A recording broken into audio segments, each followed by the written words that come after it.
Hello, my loves, and welcome back to another reading. Sorry I was away last week, and here's the thing, there's a message in it for you and me as well. Last week, I was fighting off some sort of illness. I don't know exactly what it was because I didn't actually end up getting fully sick with it, but I was enough that my brain was just kind of dead. And the message in this is that you need to rest. You need to rest when you need to rest. You need to, if it's absolutely necessary for you to do this, you need to schedule in rest for yourself. If you cannot just naturally go to it. It is so absolutely necessary for us to just live good and fulfilling lives as humans, you know? But it's so necessary in the times that we live in, where we are basically treated as though we are an endless source of productivity, right? That's just simply not true. We should be living these lovely little silly lives where we are pursuing the things that we love, the things that make us happy, alongside of doing the small amounts of work that are left to do to make sure that we all live well, that we all eat well, that we are all, housed well, etc. So even though I did try to do some readings last week, the words weren't coming. My brain was very fuzzy. So sit your butt down, read a good book, or watch something if your brain is too fuzzy right now, and just relax. Okay. So let's get into the reading. I've got the Samhain deck from the Seasons of the Witch series of decks. I can't remember the name of the authors. Which one's this one? Juliet Diaz and Lorraine Anderson. I keep the books for these ones here, though I don't normally keep all of the books, even for the Oracle decks, out, just because I prefer to let the messages come as they come. But I have the ones here because I do like what they say. But yes, what is the message for us this week, this pre-Samhain period? Obviously in the Southern Hemisphere, it is pre-Beltane. So what is the message that we need to hear today? Altar. A sacred devotion, a worship skin deep. What? A worship skin deep rising from the ash, the waters you keep. A worship skin. This is very much, especially with the word skin there, very much going into the treating your body as an altar, treating your body as a temple, treating your mind as an altar and a temple. What are you bringing to the altar that is you? What are you gifting and offering? And I'm getting the imagery of like little trinkets and baubles and things to delight, but also things of sustenance here, right? Our ancestors and even us today, witches and people who work with spirits of any kind, it is when we offer things to any sort of spirit person, we are offering the things that delight, but also offering things that sustain. How are you doing this for yourself? For the spirit that is you inhabiting this body, therefore making this body that you inhabit also holy. You are a holy vessel. Your body is a holy vessel for the spirit that is you. What are you offering it? What delights and sustenance and reprieve are you offering yourself?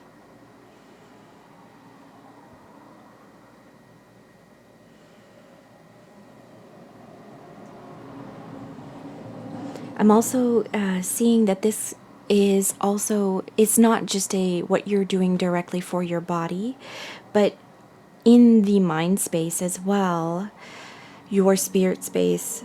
I am seeing, encouragement to decorate the world around you, to make the world that you inhabit, the home that you live in, as much as you can.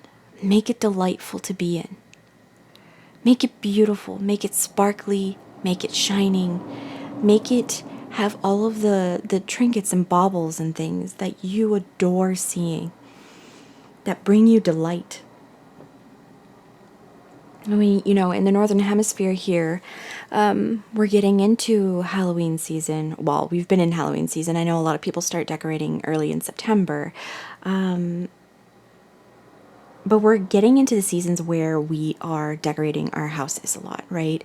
And not even with the expectation that other people are going to see it, but because it delights us. So this is very important here. Light up what you need to make your life more illuminated, to make your life a beautiful place for your spirit to inhabit. Because your spirit is holy. You are holy. Your vessel that you have is holy. The space that you live within is holy because you are in it. Okay, where do we want to go? Okay, we're going to the Woodland Wardens. And I actually think, I haven't pulled a card from them in a while, but I think I'm going to do the, I can't remember the name of the deck. It's from an artist I really love, Annette Peters, the goddess one, but I believe it's called Femfolk Tarot, or Oracle. But what do the animals want to tell us today? These creatures who live fully embodied in their bodies, these spirits of these animals, what do they want to tell us today? Devotion. Oh, that's perfect. That's perfect. The sheep and blackberry. We must be devoted to ourselves. It's a really important tool that our societies have used in the wrong way, because yes, being selfless is good in situations. It is helpful to community to sacrifice a little bit here and there as we need to make sure that everybody is okay, that everybody is well taken care of.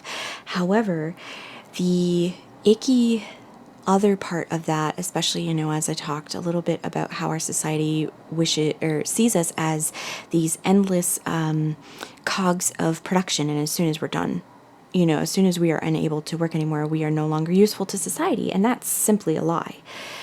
It also tells us that we should only be devoted to production, and at that, the production for the sake of money, right? For the sake of capitalism.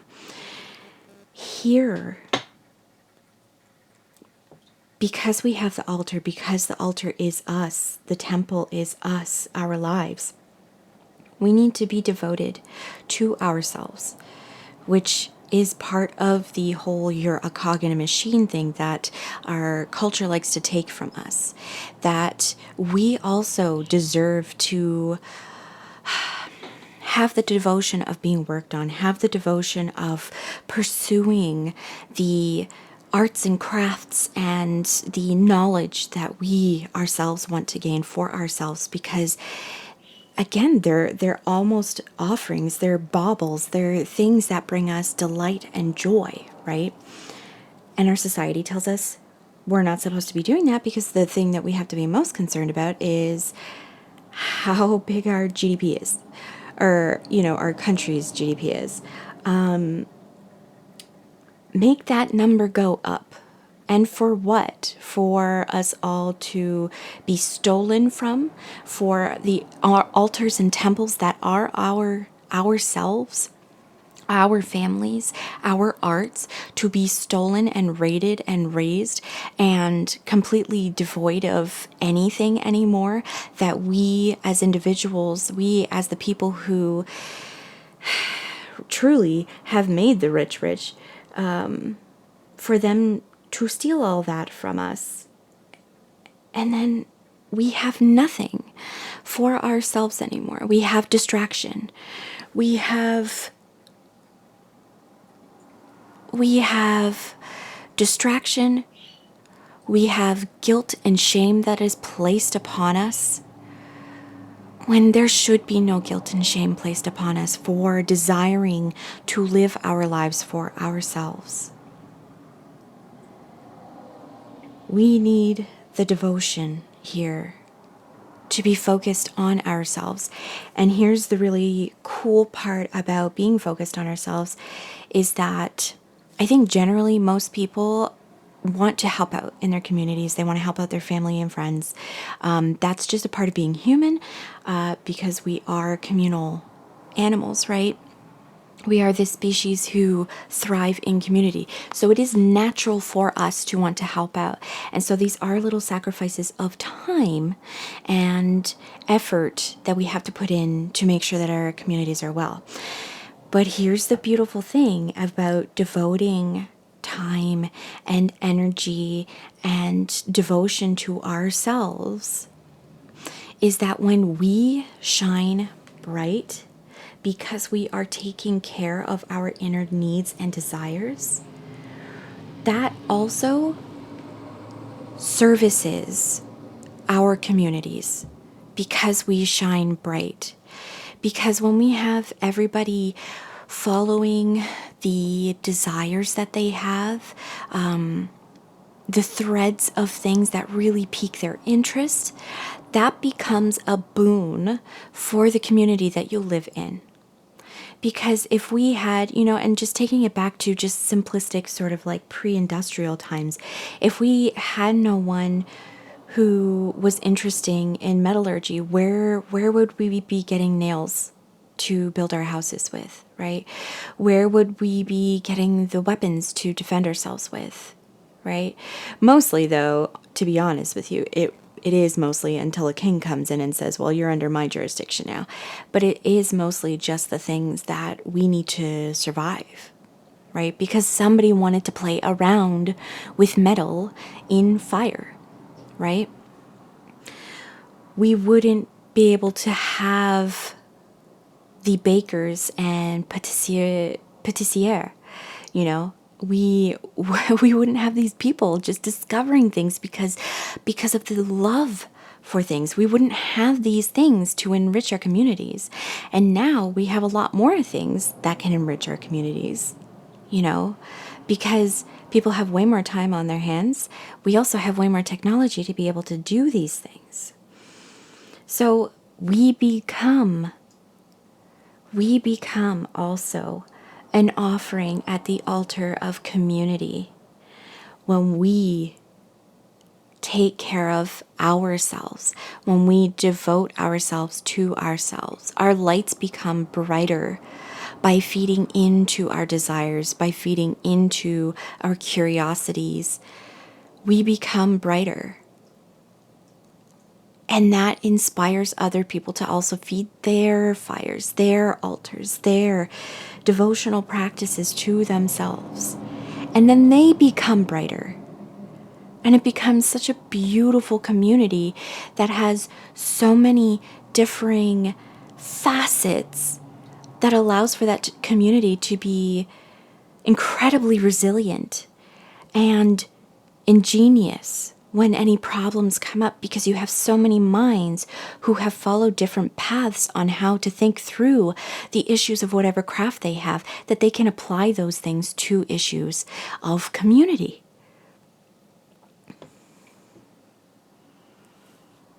Okay.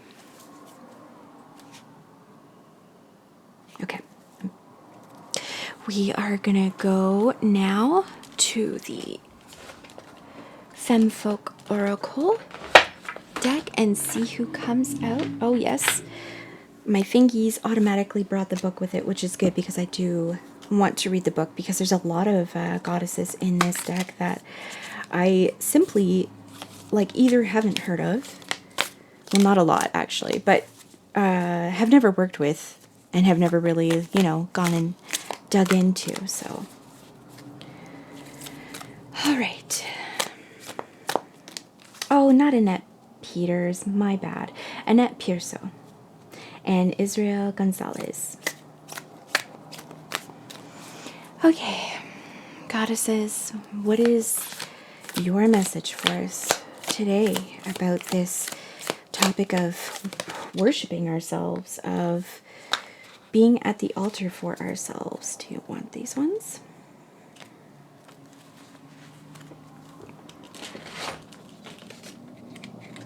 Okay. These two cards fell out. Hestia Foundation, that's perfect. Medusa Fear. Well, so maybe I don't really need the book to get the message here, but I still think I might read from them. But Hestia, this is a goddess a Greek goddess of the household fire, the keeping of the household. And in this, I'm very much, again, getting the tending of our altars, the tending of our temples. The household is our temple, right? The household, the people within that household are the altars that require tending here.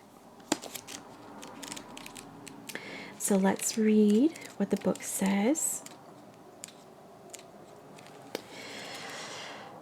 The Greek goddess Hestia keeps watch over hearth and home, guarding the sacrificial flame of Mount Olympus for all of her fellow deities. When a sacrifice is made in any household, Hestia must always receive the first offering. She has been courted in vain by several gods, including Poseidon and Apollo, but prefers to remain a virgin. Virgin in this case, not necessarily meaning never having any sort of romantic interactions with others, but as in unmarried, okay? And live her life as she pleases. Due to her home obligations, she has no desire to become a patron for a single location, instead placing a sanctuary within the heart of every city to protect those in need. Hestia opens the door to her home and invites you inside to relay the principles of foundation. While different for everyone, our individual realities are shaped by our values, morals, and core beliefs. In this sense, it falls on our shoulders to take responsibility for the foundations we build our lives upon. And that includes us ourselves, our bodies, our minds, are all these temples, all these altars. Have there been signs that have been ignored in spite of what you felt was the right decision at the time? The goddess of the hearth reminds you that the framework for these manifestations cannot be placed carelessly, for now is the time to remove what no longer serves you so that you may reinforce the foundations of your own future. You know, altars always have, well, I mean, an altar could be in anything, but the very sort of like classical idea of an altar is either this stone table, right? Or which is incredibly solid of the earth, or it is this four-legged table, something that is very sturdy, and you cannot build a strong altar of yourself if you are neglecting yourself, if you are not tending to yourself, if you are not tending to your flame, not anybody else's flame. And it is okay to tend to other people's flames as well. It is okay to, because again, communal creatures, right? We thrive on helping each other out. We are so abundant and blooming and fecund when we help each other out. But if we're not helping ourselves, then we are, I don't want to say become a weak link to society, but we are not as strong in our abilities to help others when we don't take care of ourselves, when we don't tend to ourselves. And let's go look at Medusa here. I absolutely love Medusa. My mom, if my hair is funny in the morning, ever since a kid, she would call me Medusa. So fear.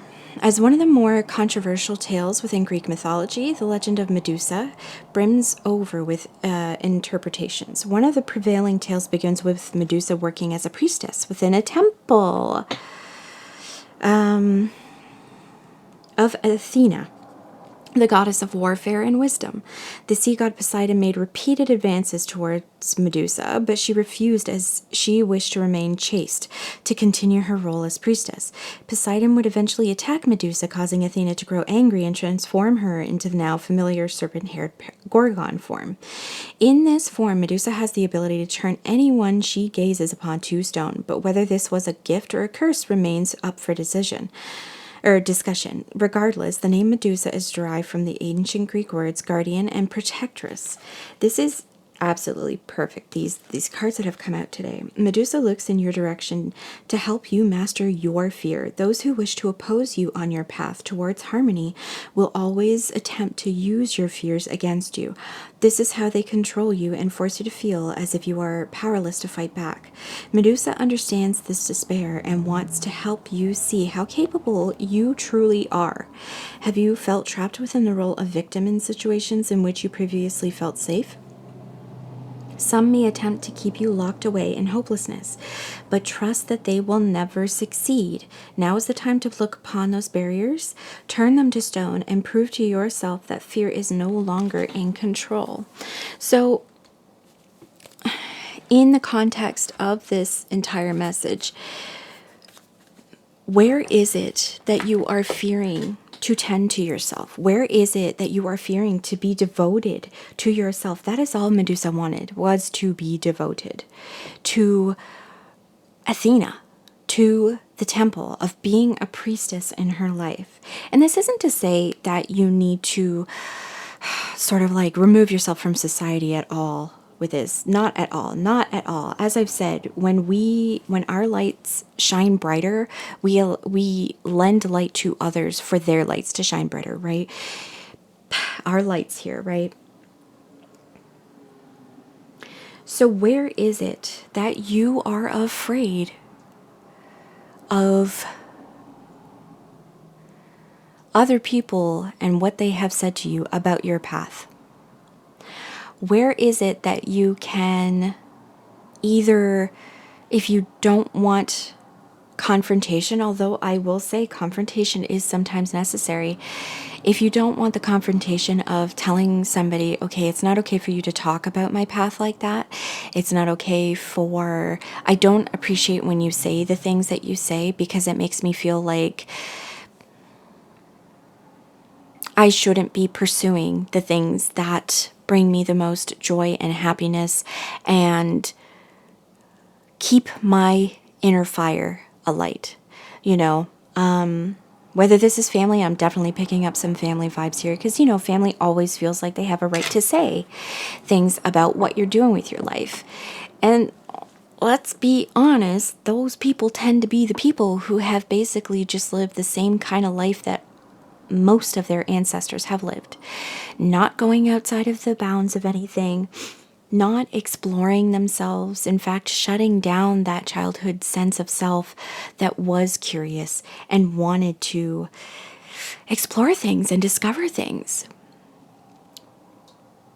Here is where I will say that those of us who are called to this reading, we are the ones who are not afraid to live our lives in ways that other people will definitely judge. I mean, people will judge no matter what, right? Our family, again, will say things no matter what. Hopefully, most of the time it's meant in sort of, I'm trying to help you or I'm trying to keep you grounded sort of thing. But we do know that there are people who just want to bring people down. Bring people down to where they are, because they haven't allowed themselves to soar. But you are very much given the opportunity here to truly soar should you take up your devotion. You know, we have priestesses here. We have people who tend to things very devotedly. Should you devote yourself, to your power, to your light and your desires, you can become something so magnificent and such a bright light, not only for yourself, but for community. Okay, we're just going to get a couple more cards here. I'm going to do tarot so that we can see sort of where we want to put this into action. On this deck? Yeah. Okay, we're going to go to the Crow Tarot. Because you know, it's spoopy season here in the Northern Hemisphere, so we're going to keep it spoopy. We have a lot of black going on here as well. And very much, it is a message of grounding into, rooting into you, yourself, as a sacred being, as a temple, as an altar.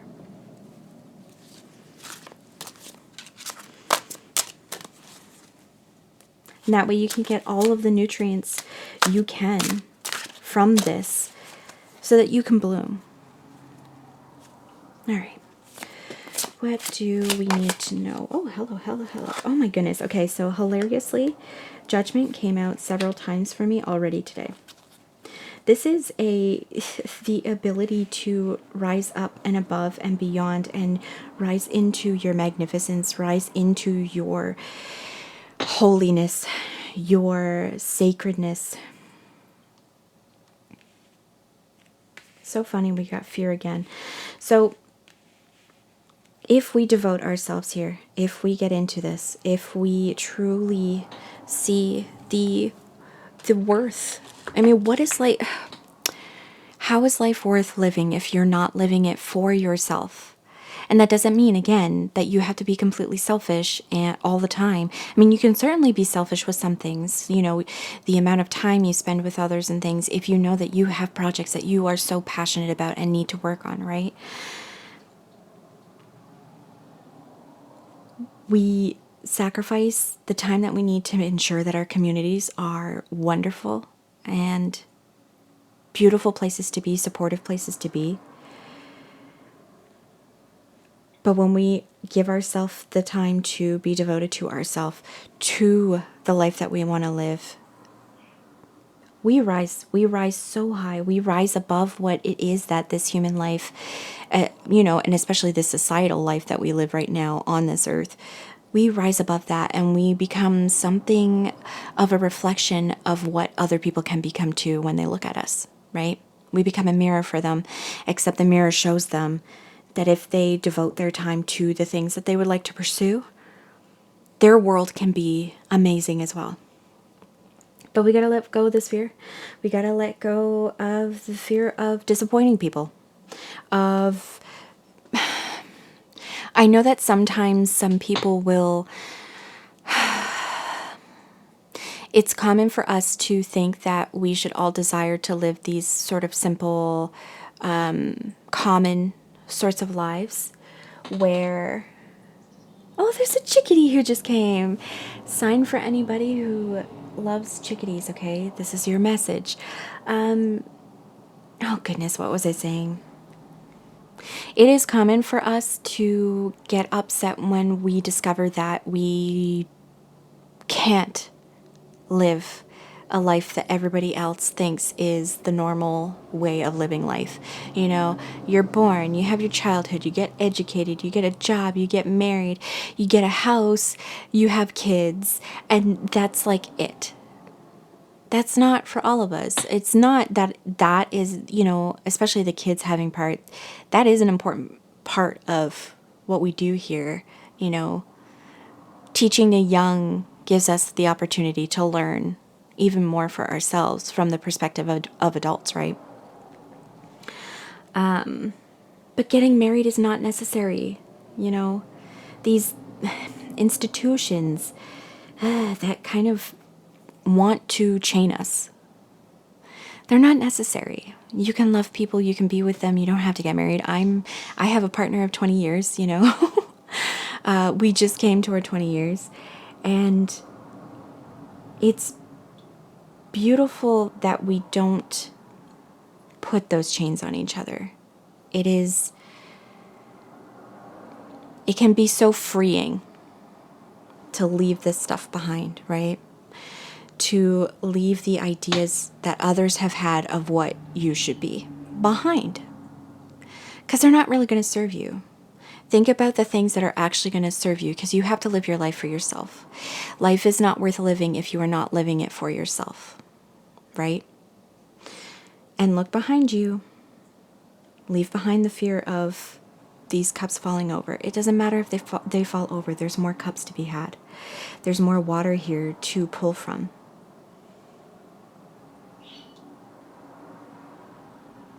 Gorgeous message. Thank you so much for being here, and I will see you in the next one.